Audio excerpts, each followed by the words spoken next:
Welcome back to another episode of the Startup Therapy Podcast. This is Ryan Rutan from Startups.com, joined as always by my friend and the founder and CEO of Startups.com, Wil Schroter.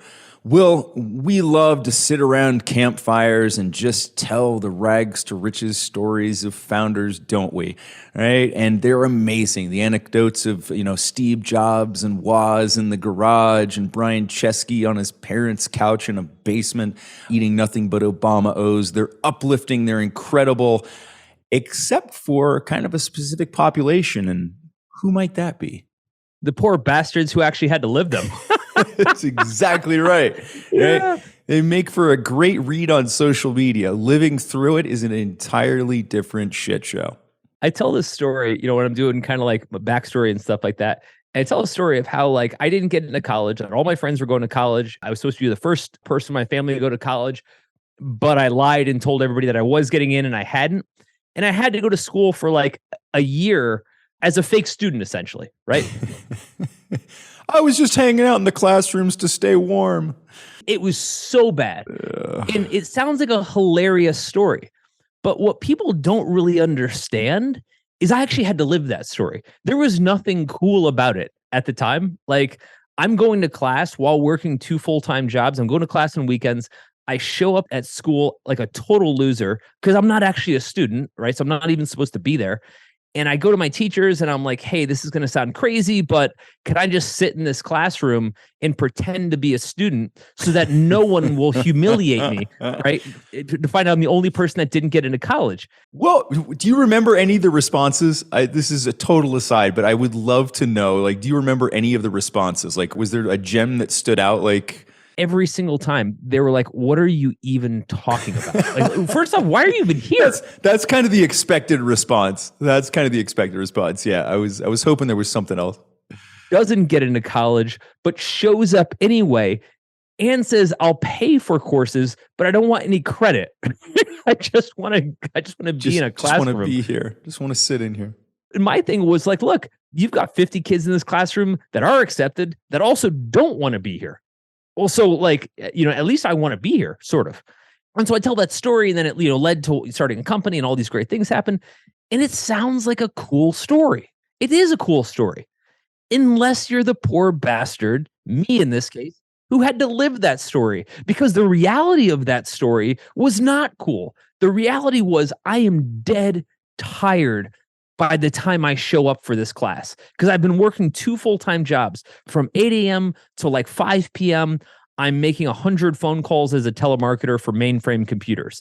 From 5 p.m. to 1 a.m., I'm making incredibly delicious sandwiches at a Northeast location called D'Angelo's, which if any of you are familiar with, it's... Oh! And so... Definitely had some forced naps thanks to D'Angelo's. Oh my God, it was amazing. And so I was a cheesesteak magician. So by the time Saturday morning rolls around, the only time I'm physically able to take classes, I am exhausted and I don't want to be there and I'm not getting credit for it. But the whole point is I tell the story, how it turned into me blah, blah, building a company, whatever. And obviously if that part of the story didn't exist, if it just led to a lot of me making a lot of cheesesteaks, it wouldn't be a very good story. But, we end up starting an internet company, all this cool stuff at the dawn of the internet. And so everyone's like, oh my God, what a cool story. I wish I had one of those, which is where our story here begins. Be careful what you wish for. Yeah. No, you do not. Or said differently, you probably do have that story. And we'll get into that right now. And so I think, the crux of it is that these myths are largely bullshit, especially for the people who had to live them. And you're probably living one right now. And I think we should kind of talk about how to take some of the air out of these myths, not to deflate them so that people can appreciate them, but to make people maybe understand them quite a bit differently. Yeah, I think we've gone too far in terms of the distillation. I think we've gone way too far in terms of the revisionist history. And yeah, it makes for great headlines and great sound bites and great short stories, but those are good for inspiration, right? To get you started. You're like, well, if it starts rags to riches, I can do that. I've got rags now. I'd like to be rich. Let's do that. Right. So I've got that nailed down. The challenge becomes then when we start to compare ourselves to that and going, well, where's the richest part? I've been doing this for a year, for 2 years, for 3 years, for 4 years. All they said was, slept on couch, became overnight success, right? We're leaving a lot to be desired in the recanting of these stories because it's important that we understand there was a whole lot of other shit that was involved in getting from A to B in this case, right? So we're like A to Z and we've just left the rest of the alphabet out. So yeah, let's walk through some of these, the classic story arcs here, and let's dispel some myths and pour some reality back into the bowl. Well, so I'll give you two parallel paths. A week or two ago, a buddy of mine calls me up and he said, listen, company was on the brink. I had no money left, had to lay off half my staff, did 120 investor meetings, and every single person said no. I was completely screwed. And I remember I said to him, I said, you know what? I was exactly there. With one of my past businesses, raised some money, went out, had 80 investor meetings over the course of a year and a half, which is a very, very long time. Long time to do anything without a positive result, right? Like just to keep doing that, keep opening the door, walking in, get punched in the face, walk out, walk to the next door over and over again. And, a lot of people look at that and they say, a year and a half isn't that long. It can be. Yeah, depending on how you spend it. Yeah. How about a year and a half of jail time? Does that sound fun? It's only a year and a half, right?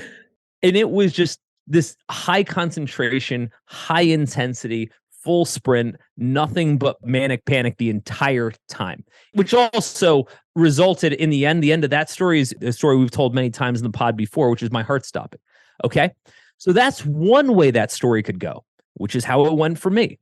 He ends up on his 121st pitch after pretty much giving up and ready to call it all quits. Someone comes in, does the deal, does a huge round. They even get some liquidity. I mean, is an incredible deal, right? And so you look at that, and someday he's going to tell this story, how he was on the brink and he had to let people go. And then all of a sudden, mysteriously, it all came to fruition. But there's a few things that I think are missing from that story. One is, we usually fast forward, Ryan, to the parts of the story where it actually starts to turn or gets interesting. We don't talk about the part where it was just miserable for a really long... It's kind of hard to illustrate that part because it just sucks. It is. And it's a lot of repetition, and that's part of what makes it suck. And it's this... But think about how we tell that story, right? I did 120 pitches to get to a signed term sheet, right? We gave equal weight to two things there: 120 pitches and a signed term sheet. 120 pitches takes you 18 months or more. A signed term sheet takes about, 2 days, 3 days. Right? If you do Once it right, we get down to that point, right? Yeah, Once we get down to that yeah. point. Or it takes 30 seconds to actually sign it. But we give equal weight to those things. And I think it's a hugely misleading characterization of the process because, people, of course, they know, the 120. But there's not enough emphasis put on that. There's not enough detail fed into that for us to go, and that really sucked, right? Yeah, we all get it, 120 pitches, but spend a minute thinking about that.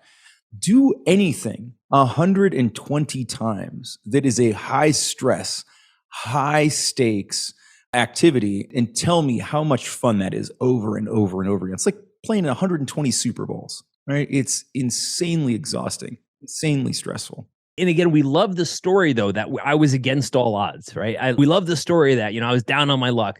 There's a story that my friend Matt Coffin tells. Matt was the founder of lowermybills.com, which back in the mid 2000s or whatever, I think it sold for $350 million in cash or something like that. He did really well with it. But he tells a story about how it started and kind of how destitute he was and how at one point they'd missed their round, just like my friend was talking about, and how he had to sit in front of the whole staff and tell them everything was going to be okay. And then immediately after that meeting was done, sit down with the CFO and try to figure out how to fire everybody or lay everybody off. Right? I mean, just this duality of the moment. And it's this really powerful, really interesting story, unless you had to live it. Right? I mean, how painful and gut-wrenching and awful that would have been. It sounds cool because then there's the part where he sold it for hundreds of millions of dollars.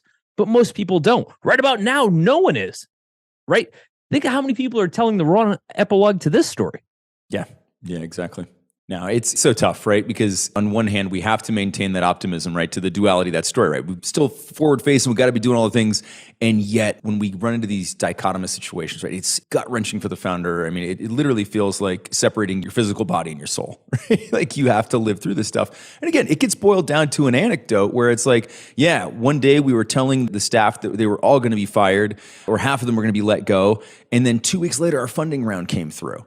Right? Uplifting. We're at that hero's arc part of the story, except for the half of the staff that was out of a job, right? Like it wasn't awesome for them. It wasn't awesome for them. It wasn't awesome for the founder to have to do that because at the moment you're doing that, it doesn't feel like, you know what, in 2 weeks, we're probably going to turn this thing around 180 degrees, right? So this is the thing that I think we really want everybody to remember. You can't see any of this shit while you're going through it. It's not apparent. Yeah, I think that's super important because if you're living through this now and you're not in the, let me go back and revise history and turn this into a soundbite, it just all feels like it sucks and it feels incomparable to some of these heroes' journeys. Every single founder I've ever talked to throughout their journey of success have all had a moment where, things started to turn. But it's not the movie moment that we expect it to be. It's not one of those things where, and then it all happened. Isn't it preceded by a montage normally? It's always a hard work montage. But it's not the way people think it is. Every single founder that I've ever talked to about their journey has said the same thing. I never saw it coming. And not to say that I was just so pessimistic, but to say it just one day kind of happened. Not like on a single day, over a period of time. In our minds, it's a lottery ticket event where everything's shitty and then this happens. And then there's this watershed IPO moment. It's not the way it works. Here's how it actually works. I'm going further and further and further into the abyss. It's getting darker and darker and darker. At some point, I look back and I can't even see light anymore. I'm just fully immersed in this thing. And in my mind, I have no idea whether I'm moving forward or backward. And let's pause there for a second. When you're in the middle of the abyss, which many of our listeners are right now, you don't know the difference. You don't know if you were just making things worse by progressing or getting to an end game. And I think if we kind of highlight one part of this discussion, it's that no one does. And that's the problem.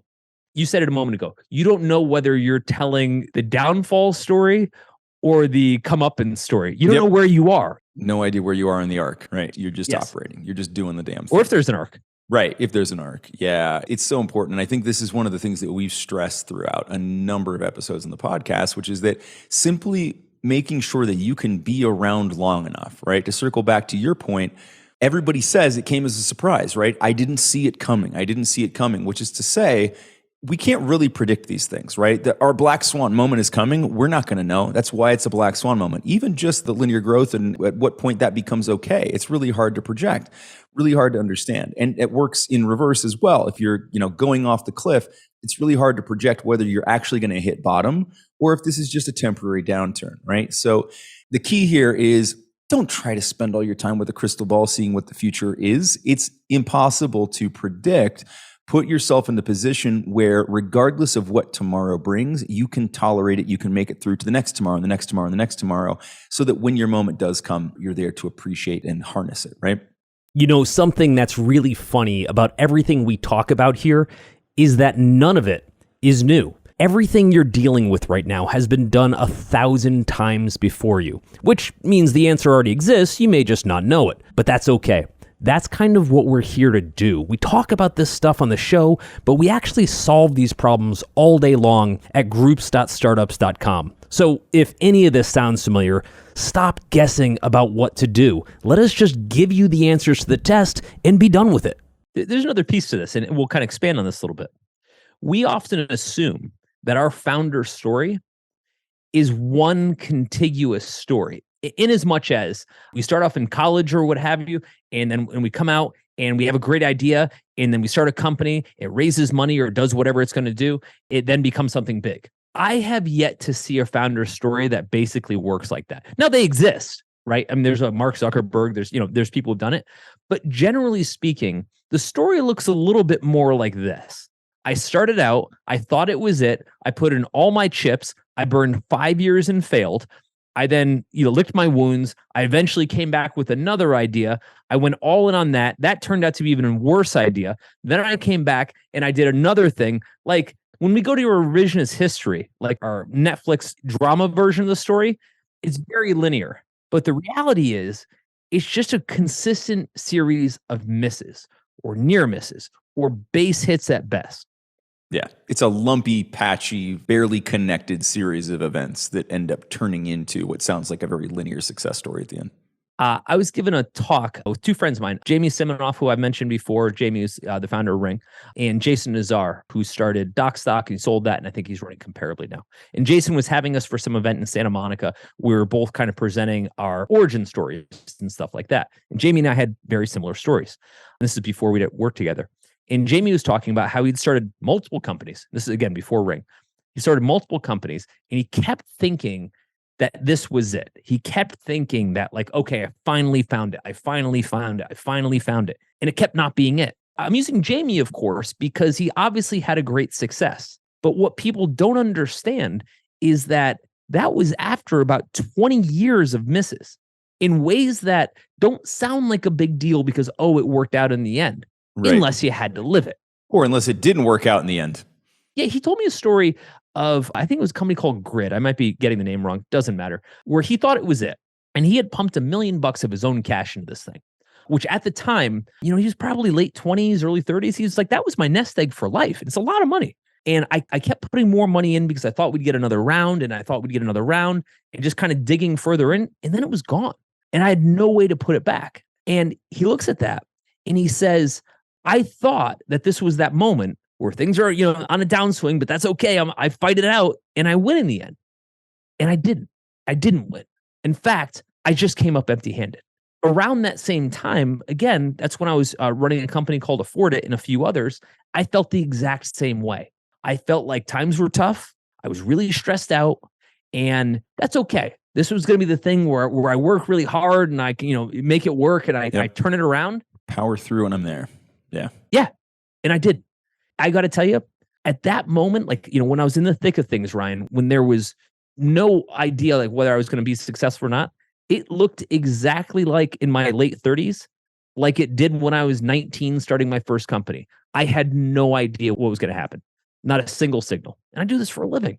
Yeah, that's the thing. It's so hard. I mean, the idea of predicting anything other than our desire to get up tomorrow and do it is almost impossible. Right. And, I think if you're trying to say, I find this becomes really problematic when we see people comparing themselves to these stories and these timelines, right? They're laying themselves out and they're saying, well, look, by whatever date, by the same time, one of my competitors, or name insert giant startup who everybody knows origin story of here. And they start to compare themselves to that. It's super, super damaging. And it's not helpful in any way that I can see, other than if you want to make yourself feel like shit, because you're going to pick whatever the best archetype of a story is, and you're going to compare yourself to that. And my God, you came up short. Oh, imagine that. And it's really, really problematic because, again, you're now just kind of, at best, you're looking in parallel, right? You're saying okay, at this point in time, here's where I should be, and I'm not. Or here's how we're different. And it doesn't serve much of a purpose. And again, you're looking at revisionist history's version of that story, not the reality of that story. Had this conversation during an office hours today, actually, where somebody was quite literally said, in comparing myself to a couple of other companies who are in the same space, who are a few years ahead of me, here's where I feel like I'm falling short. And so we had this conversation around look, A, you're getting the Instagram version of their business and you're using that to say, here's the story, right? Super dangerous. B, you're not doing all of the exact same things they are. And whatever you see as that overnight success, or you think they're 3 years ahead of you, they might be 15 years ahead of you, right? If we go back to your example around Jamie, right?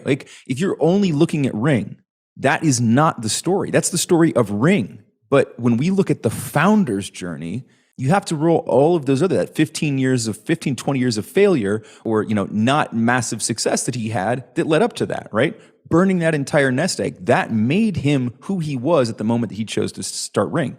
May or may not have contributed to success. I'm not saying he had to have burnt that to learn the lesson to be successful at Ring. That's not what I'm saying at all. That would imply that it's a necessary step in the journey. It isn't necessary. It just was a step in his journey, and one that we tend to willfully ignore when we're comparing ourselves to their success to our own detriment. It's just not worth doing. I don't think we appreciate their pain either. I want to dial into this because I think when we look at that and we say, oh, I'll give the example, Will had to go to, work 2 jobs and go to school full time on the weekends. That was really hard. And I got to say, like, there was no part where I was like, I hope this keeps going. There's no way I could have maintained that pace. Now, I did a startup and probably increased my hours, but there's no way mentally and emotionally I was going to be able to continue that pace.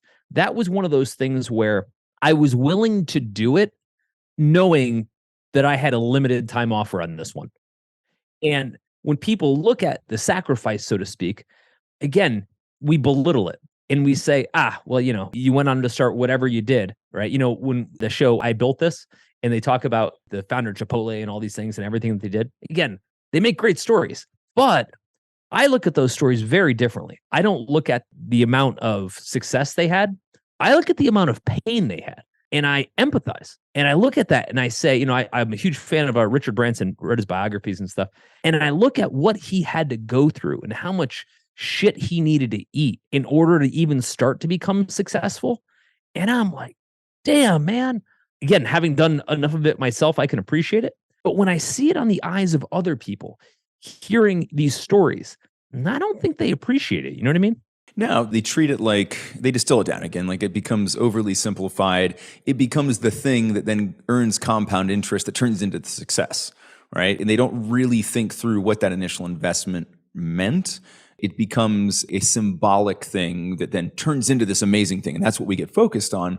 But if you actually break that down and you look at what those costs are and what that investment entailed in terms of, eating the mountains of shit to get there, we feel really differently about it. And it's one of those things where until you've gone through it, I think it's hard to appreciate. We can tell you how much it sucked until you've actually been through those moments of taking the face punch and, the cold sweats and staring at the ceiling.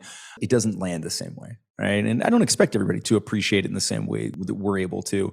And certainly nobody's ever going to appreciate it in the same way that Richard does because he lived through it. Right. To your point, the only people who really know these stories and can really appreciate them are the people that lived through them. Right. For the rest of us, regardless of how much empathy or sympathy we have, there's still only ever going to be like a tangential connection to that. We're never really going to feel it in the same way.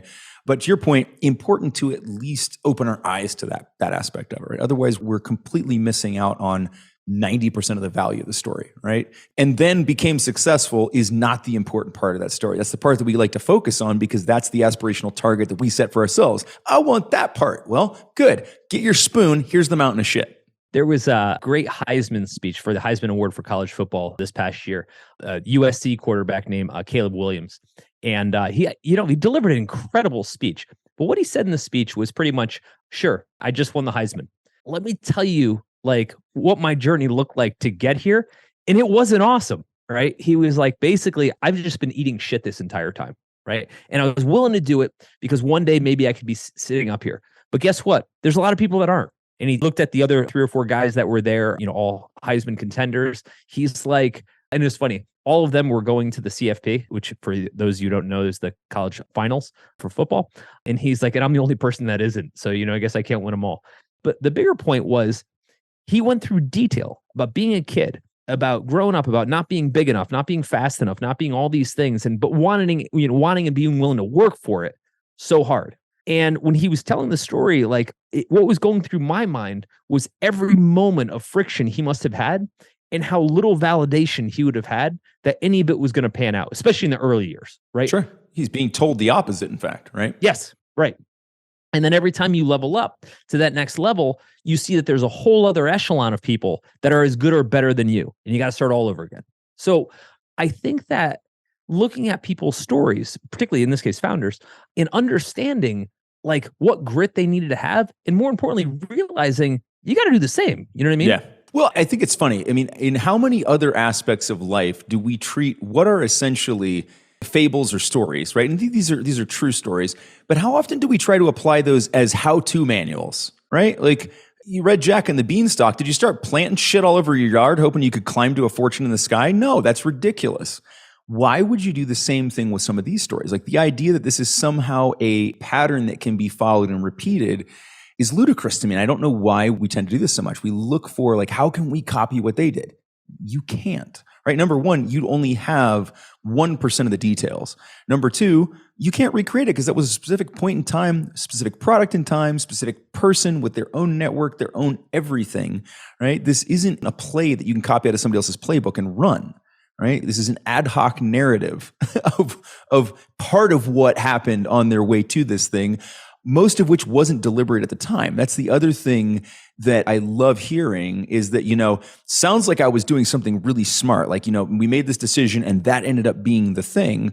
But at the time, it wasn't like, I think if we do this, this will lead to our inflection point. If you ask most founders, those decisions leading up to, again, they didn't see it coming. They're like, we were just making decisions. Like the other 1,000 decisions we'd made before that had very little or no impact on the business. That was the one, but I didn't know that was going to happen, right? And ergo, you can't either. You can't pick and choose pieces of my story and say, I'll just apply those and I'll copy paste your result.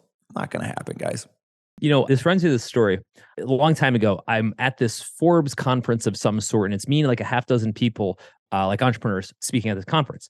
And we're in the green room, and everyone's talking about kind of what they're going to talk about up on stage.